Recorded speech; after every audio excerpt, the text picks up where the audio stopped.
We have another great guest that is joining us today on the heels of the not Camp Out of Hunger, from the MMRBQ that we had this summer. And that was a return as well, getting back into the swing of things. Man, they were so great. They were great. We got to, being on the staff, we get the privilege of being in the backstage area and the side stage when the performances are going on. So we popped up to see these guys perform on the side of the stage. And it was one of the rare bands where you can actually hear the band when you're on the side of the stage, because usually people have these in-ear monitors. You can't hear. These guys had old school what we called side fills. So it sounded like we were in the front row as we were sitting on the side watching this band play. They're awesome. They had played 2 gigs within just a couple of days this summer. They're out with the Black Crowes. They're coming back to town again at the Fillmore in January. Ladies and gentlemen, from the band Dirty Honey, please give some love to Marc LaBelle. What's up? What's up, Marc? How you doing? I'm doing great. I'm actually sitting in a very, very piccola piazza in Orte, Italy right now. Oh, you're in Italy right now? I just enjoyed it. Yeah. I'm in Italy right now. So all the Philly Italians can be jealous at the moment. Plenty of them. I mean, he's sitting outside of a cafe in the middle of this little town. It looks gorgeous. It's so great. Yeah, we have obviously we see you on the Zoom. He's got these gold mirrored sunglasses. His hair is flowing in the Italian air. You look like Fabio. God, you're living the life, dude. Thank you. Yeah, it's not bad. It's not bad. It's a very small town, so finding Wi-Fi was tricky, but we got it done. Nice. Hey, well, listen, you're coming back to Philly again. Obviously, this city is digging what you guys are doing. You're building this really cool relationship with this town. Tell us a little bit about your impression of the Philadelphia area from the times that you've been here. Well, I mean, so it'll be the second time playing the Fillmore, but honestly, doing the MMRBQ this year, that was one of the highlights of my summer, right up there with Red Rocks and playing a hometown show at the LA Forum. So it's a special place. And I think I had 2 days off in Philly the last time around, and loved walking around Rittenhouse. And it's just a really special town. I have family there. So it's an important place to go. And MMR is one of the few stations that I would say is playing rock and roll, not just hard rock music. So it's a classic, one of a kind rock and roll station that, you really only hear them in like Philly, Detroit, and maybe LA anymore. Yeah. So we very much appreciate you guys. Well, I thought that, we appreciate you. We're just happy with the music you're putting out, and also your connection to the town and our station. And there was a special moment that happened at the MMRBQ. Your bass player, Justin, got up and sang with Cheap Trick, saying surrender. He seemed giddy about that, man. He was admittedly very confused after that because he didn't know that whole end of the song routine that they do, the We're All Right thing. Yeah. And so we're watching him on the big screen just kind of confused as to what to say. And he never sings anyway. That was a totally spur-of-the-moment thing with Jackie Bam Bam. So we got a good laugh out of that. Marc, this is Nick. I love following you guys on Instagram. I don't know who runs the account for the band, but Dirty Honey's Instagram account is a terrific follow. And you guys travel a lot and post really cool photos from wherever you're going. Last year, when you guys shot the video for California Dreamin', I think you did it in the Alabama hills in the shadow of Mount Whitney in California. Is that right? Yeah. Good call, man. Yeah, exactly. It's a really that cool... was one of the many locations. Yeah, it's a cool spot. And so I think the band values the fact that you guys are on the road as much as you are. You've done it in, Sequoia forests, and now you're in Italy. And it just seems like you guys, the road obviously can be a grind, but it seems like you guys kind of enjoy being out there as much as you are. Yeah, I mean, you wait so long as a band to get the opportunity to tour, and obviously once that happens, you want to take advantage of it. But, I always travel on my own anyway, in addition to touring. And now that countries are open for travel and tourism again, it's nice to get out of the States, that we've been holed up in for 2 years. But I was getting out quite a bit during COVID anyway as well, so. Hey, I wanted to mention this about something I saw at the MMRBQ, Marc, was, while you guys are playing these bigger venues, these theater halls, and now, some of the sheds like you did for the MMRBQ, I think your drummer, Corey, still thinks that you guys are a bar gig band because I saw him breaking down his own drum kit after you guys were done. You went off and you're doing lead singer stuff, and he's over there breaking down his cymbal stands, putting his stool away, packing up his snare drum. I felt so bad for him. I walked over and I told him what a great drummer he was. He wasn't unkind, but he was like, "Thanks, man. I got to put my crap away now." Yeah, that's kind of the attitude I got from him. Why was he breaking down his own drums? I heard that anecdote on the show the next morning. I heard you talking about that and played it for him. And yeah, I mean, we're still an indie band, so we try and keep the crew minimal. We like it that way, but he obviously really appreciates and loves his kit and takes very good care of it. But yeah, we for the most part are on our own. But after that show, that was the first show that we were really on our own again after the Black Crowes tour had ended. Mm-hmm. So, we got used to having a really official and great crew with the Crowes taking care of our stuff. And that was the first gig that, we were going out on our own again with. So he was the king of his land again. Nice. Mark, I wanted to ask you, we did just play California Dream. It's such a great song, and Nick had mentioned here a second ago. But I have to say, when I first saw, before hearing the song, the title, I'm like, that's already taken. I know that song. Yeah. That's the Mamas and Papas. What did that ever cross your mind when you guys were writing that song and going with that title? Of course. And I struggled with it for a while, titling it that, because obviously that's the obvious comparison. So yeah, it's an iconic tune. But I mean, did that? You don't run into any trouble like that. I mean, you can have a title of something that's the same as another song, right?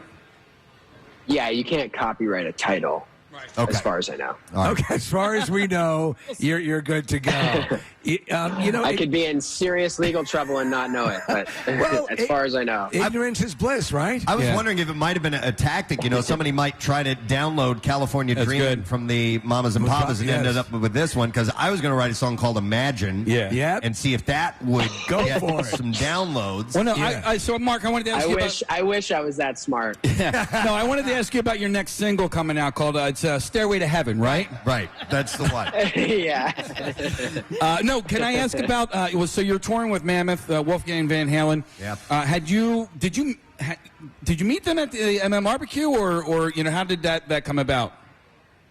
We know some of the guys in the band already from touring with Slash's band, but we didn't actually get to meet and talk to Wolfgang until we played a show together down in Oklahoma City. They were really locked down with COVID protocol, being on the Guns N' Roses tour. I think we had two completely different experiences this summer. I was waking up to Chris Robinson telling me like he was going to strip clubs in Atlanta, and Axl Rose, is completely locked down and scared of COVID. So we had a little bit of a different summer, but yeah, we finally met in Oklahoma City. He's super nice, obviously incredibly talented. And like I said, we already knew some of the other guys in the band. So it's a pretty seamless working environment for the winter. Hey, what did you guys pick up? Speaking of Black Crowes, because you have, you mentioned Chris Robinson, who's just got that soulful, bluesy, outstanding voice, similar to the type of voice that you deliver vocally. Maybe not specifically him, but what did you pick up gigging with those guys for a while, as far as not stealing things, but listen, bands learn from other bands, frontmen learn from other frontmen, maybe just how to work a crowd and so on. Did you pick up some things off that experience? I mean, it'd be hard not to, watching that guy every night, and Rich as well. The one thing that I definitely came away with was that the brothers are getting along great, and it's not a fake thing at all. So that was really inspiring to see after all these years. They've definitely made amends, and it's genuine. But yeah, watching Chris every night as a front man, he was very open about it with me. He would just be like, do whatever you have to do to win people over. I've been in your shoes before. I was really bummed out, actually, after our first show in Nashville, because we went from a headlining tour where everybody loves you and sings along to every word of every song, to a bunch of people sitting down, and you really have to prove yourself. And fortunately, he came in and just said, listen, I opened for Metallica when we were huge and nobody cared. Yeah. And I had shoes and bottles thrown at me, and, I don't think you had it that bad last night. So go out there, have a great time. You sing great. You look great. The band is great. Just, don't, he said some expletives that I can't say on the radio, but he just wanted me to make sure I was doing everything I could to win the crowd over. And Nice. So when he you're completely changed my mindset about the whole tour. So when you're out touring and you're with, because you've seen some of the closest friends and brothers war and fight with each other, and one of the things that I think these bands will learn over time is that you definitely need your space, and so you might not have the budget to have your own tour buses or anything like that, but you don't always have to be in the same room at the same time all the time. You know what I mean? You go to Italy, right? Yeah, sometimes you just need to sit outside a cafe by yourself. I mean, that's usually what I'm doing every morning of every day on tour, sitting outside of a cafe by myself. I'm going to go to Italy now, yeah. But that's a I'm good definitely point.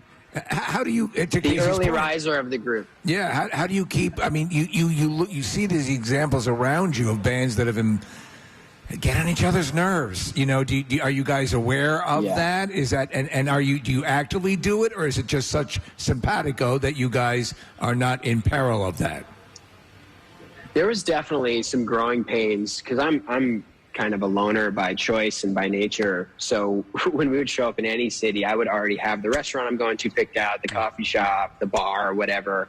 And I like to go out on my own and do things. I'm very comfortable, clearly, being on my own and in foreign places, and the guys would kind of look at me when we would get somewhere and be like, what are we doing? And I'm gone. I'm already gone. I'm out of here. I definitely need that time on my own, and I think everybody does too. And we're at the point now where we have everybody's rhythm figured out. So at the beginning of all this, we had you in the studio and you tore it up. It was fantastic. And then you had this earth-challenging event occur that put everything into a stasis. And all during that time, obviously, you were doing stuff, but, there had to be. Every time we played any of your music, we'd be like, God, these guys were poised right there. And was there a sense of being deflated, or did you just look at it as more of a challenge? Because on the other side, you're coming out strong, but you can't know that in the middle of what we just went through. How emotional a ride was that for you? It was definitely an emotional roller coaster, but I think I'd be lying if I was saying we weren't deflated on some level. We had so many exciting things going on, going to Europe and Japan and Australia for the first times. And, once you dive down into the music again and start writing and recording with, some frequency, and you start seeing that your work is creating a special record, you start to get optimistic again and excited, and I think that's what we focused on. And then obviously once you start releasing music and you have tours planned and stuff, you're starting to come out of the other side of the tunnel, and it feels good, and it gets exciting again. But yeah, I mean, we had some momentum that just hit a wall when all this went down. Right. Well, now things are getting back up to speed, and you guys returning to Philadelphia once again. A January show. It's going to be on the 30th. This will be at the Fillmore. Tickets on sale tomorrow, by the way. There's pre-sale today, though, at 10 o'clock. Okay, and you go to WMMR.com for the details on all that, and it's going to be both Dirty Honey and Mammoth, Wolfgang Van Halen. They're calling it the Young Guns Tour. And they're hitting a lot of towns, and, of course, they're making it through here, which is going to be really, really cool. Mark, we appreciate the time, man. Thanks for coming on this morning while we're doing the Camp Out for Hunger. We're glad you're having a good time in Italy, and we will see you in January when you get back here. All right, man? Yeah, man, we very much appreciate MMR. Say hi to Scotty Hartnell for me, too. I was always a big fan of his. That's right. You're a big hockey Even fan. though I was a Penguins fan. So, yeah. But I'm actually doing a charity event up in West Orange, New Jersey, with a couple of former Flyers like Scotty Upshaw and Joffrey Lupul and, a bunch of others. Henrik Lundqvist. So it's a charity event for ALS. So I'll be back. I'll be heading back to the other side of the river as soon as I'm done here in Italy. So. Scotty Upshaw is also going to be part of the Flyers alumni game, which is November 15th. So that is Scotty Hartnell, Brad Marsh, then Danny Briere are coming here today to promote that. But it's really cool when the alumni continue to play games. So hold on, hang on, Mark. Scott Hartnell just sat down next to me here. What's up, fella? Oh, nice. There he is. What's up, man? How are you? Good. Looking good from far away. Yeah, I'm trying to recreate your flow, from a few years ago. It's tough to do. Keep it going, though. Keep it going. I'm trying, man. You know how it is. But yeah, I always was a big fan of you, man. I loved watching you.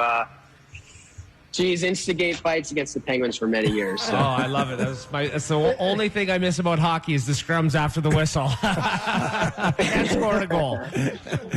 And Scotty Hartnell single-handedly created the greatest face-off in NHL history with the pregame wager that happened before. I forget what game it was. It was a few years ago, though. That was when I retired. Nashville did I guess, remembering Scott Hartnell, whatever. So and I told both the guys that were taking the face-off, excuse me, let's not make this a foo-foo face-off drop. Let's get after it. I got $100 for the winner.